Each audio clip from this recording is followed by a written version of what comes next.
Hi everyone, Josh with Runestone Electric. Today we're going to do a short video about our radio receiver that we currently use for load control. We're going to go over what's in our lower junction box, the wiring compartment here.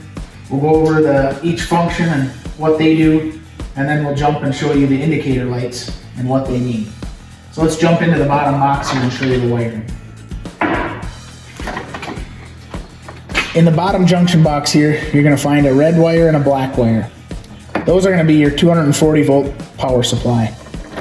And then you're going to find a set of orange wires. And those wires are going to come from a 30 amp dry contact up here, typically used for your water heater. Then you're going to find a set of blue wires. These wires come off of a 5 amp relay. And these wires are going to be generally used for a plenum heater, boiler, heat pump, that sort of thing. And then you'll see your yellow and brown wires. These wires here you guys will not use.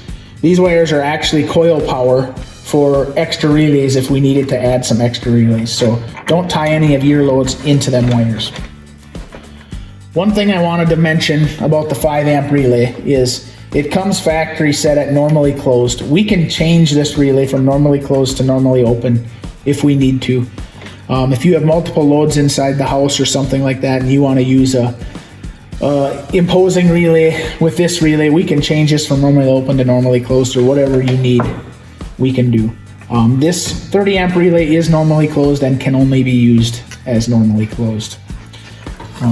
We'll shut the box, kind of show you what the indicator lights do. The light that's currently on right now is the power indicator light. And just one note to mention that sometimes this light will be off if the unit goes into a sleep mode, and it just means that the radio receiver hasn't received any signals from the tower recently, so sometimes that light will go off. So just because that light is off doesn't necessarily mean that your radio receiver doesn't have power.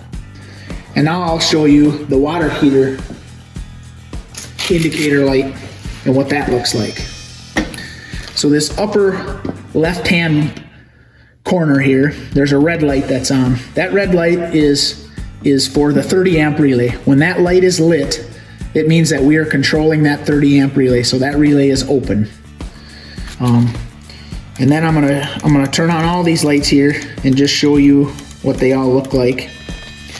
The next one is going to be our function 2, which is going to be that 5 amp relay that I showed you. When that light is lit, that is going to mean that function 2 is being controlled. The next light over would be for function 3. The next light over would be for function 4. And just remember, the function 3 and 4 are these brown and yellow wires, which normally you will not use. We would only use those in special applications if we need to add a relay.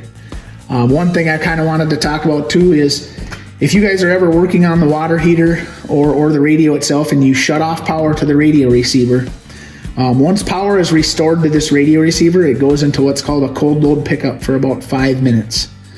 And so when you shut power off and restore power, the radio receiver is going to look just like this. All these lights are going to be lit up, showing that all these functions are being controlled.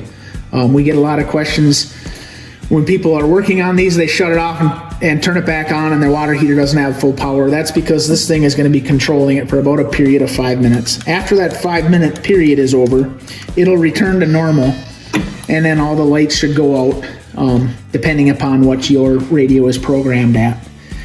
All them lights should go out and everything should return back to normal. And as always, if you'd ever have any questions, please contact us at Runestone Electric. Thank you.